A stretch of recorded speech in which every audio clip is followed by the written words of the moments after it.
Hello and welcome back to another Dare to Game video. Today we're playing Kingdom Come Deliverance 2, and I'm doing a video that I probably should have done quite a while ago because it is for the DLC Brushes with Death, but it's a armor guide, so it's applicable no matter when. And this one is the Lord of Hell's Garb. It's a unique suit of armor that you can assemble during the Brushes with Death DLC. It's very unique appearance-wise, so I feel like a lot of people would like this for roleplay reasons. And yeah, I just never made a video about it back when that DLC came out, so I figured I'd make one now. So this one is going to be mostly made up of the pieces that you get during a mission in that game that are very specific, and you get several items.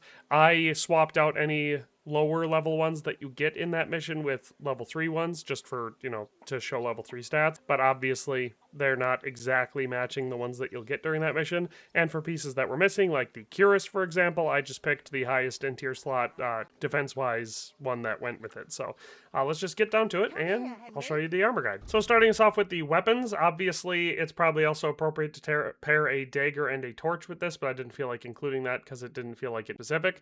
But I figured the best weapon to pair with the suit of armor is the Madman's longsword, and the reason I went with that is just because it's from this DLC as well. Plus, it's got sort of a sketchy past to it, so it feels like it could go with this suit of armor roleplay-wise. So the Madman's longsword at level 4, for stats here, we have a minimum strength of 16 and agility of 19 to use, piercing damage of 165, slash damage of 157, blunt damage of 31, defense of 285, durability of 231, weight of 2.1 pounds, and a price of 5,082.7 gross. So it is one of the best longswords in the game.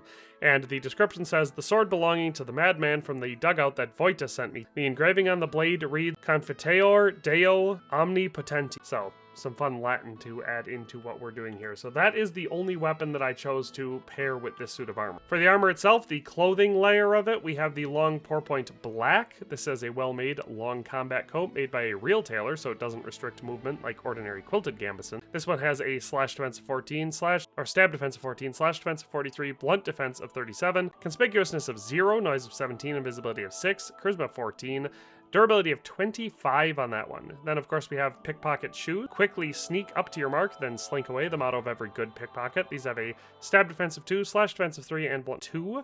The quilted hose for our pants. Simple quilted leggings, not exactly the pinnacle of tailoring skill, can be used alone or as a softening underlayer beneath better armor. These have a stab defense of 37, slash defense of 50, and blunt defense of 40. And lastly, we have the noble spurs. These weren't obviously a part of it. I chose to pair them with it just because it is a full suit of armor, so spurs feel appropriate. And of course, these give us charisma, so nothing special about that. Now let's add on the mail slash padding layer. And so for our mail slash padding layer, we have the broad battle coif. This one is a light whitish variant. It says a quilted hood with a wide collar protecting the neck and shoulders of the fighter.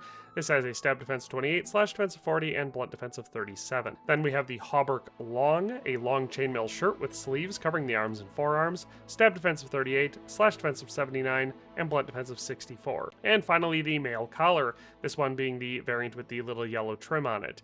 A short chainmail collar called a gorget protects the neck and guards the warrior from being cut or penetrated by a blade under the visor of the helmet. This has a stab defense of 20, slash defense of 41, and blunt defense of 43. Now let's add on the plate armor layer. Alright, for the plate armor layer, which is one way that you could choose to wear this armor because it does give you a unique appearance mostly because of the helmet, but at this layer we have the brigandine gauntlets, and these are the ones with the black wrist guard there. It says finger gloves composed of small slats riveted to the leather and completed with a buckle so they fit like a glove. Compared to gloves made of cloth, they last a little less, but they are lighter and fit better. So these say it's a stab defense of 147, slash defense of 107, and blunt defense of 38. Then for the arm armor, we just have the couters, simple elbow pads. You can suffer all sorts of injuries in combat, so it's best to protect yourself however you can. These have a stab defense of 20, slash defense of 27, and blunt 12. Then for the cuirass, because like I said, this suit of armor does not stock come with one, I felt like the best choice was the cuirass with folds, and I went with the dark red variant.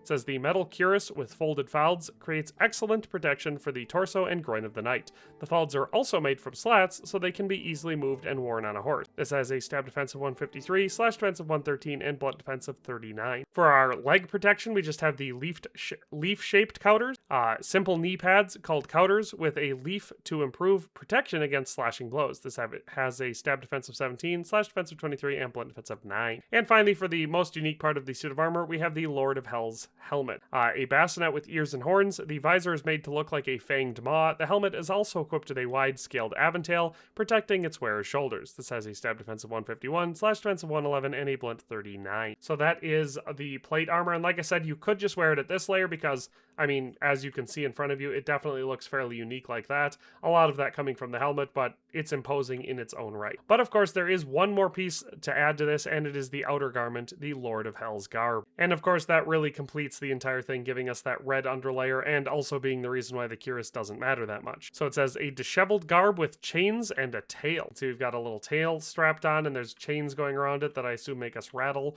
So, yeah, it brings the whole ensemble together. The stab defense of this is 2, slash defense is 3, and blunt defense is 5. So that is all of the items that make up the Lord of Hell's Garb. We'll take a look at it outside, but first let's cover the stats.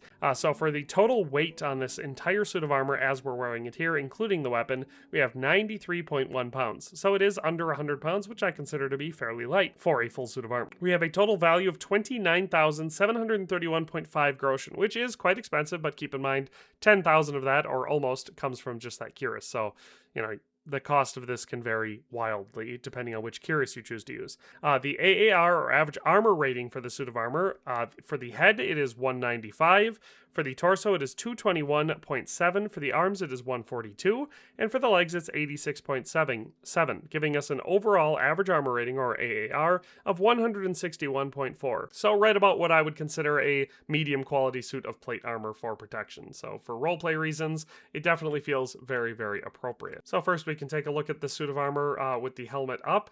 So you can see detail-wise, it definitely looks very, I guess, dark and edgelordy, if this is the type of roleplay you like to go for in Kingdom Come Deliverance. The helmet definitely gives most of the vibe, but the, the red Waffenrock with the, chains and tail definitely adds something to it, as do the, torn up, feathery-looking hood aspect of it. But the helmet is where most of it comes in. It's a Houndskull-style helmet, but of course you can see it's cut open to make it look like teeth. Horns have been added as well as ears. So that is where we're going to get most of the exotic appearance here. And if you look at it with the helmet down, it's even more imposing. So if that's what you're going for, if you want to look like, the opposite of what most people in Kingdom Come Deliverance want to roleplay as, this is the suit of armor for you. So that is all I have for today. So I hope you enjoyed this video. If you have any comments, questions, concerns, recommendations, anything like that, leave them in the comment section below. But that's all for today. We'll see you next time. Thanks for watching another Dare to Game video. If you liked this video, please leave a like and a comment. If you haven't already, be sure to subscribe to the channel. If you like my content and would like to support this channel, consider becoming a member today for as little as $1.99 a month.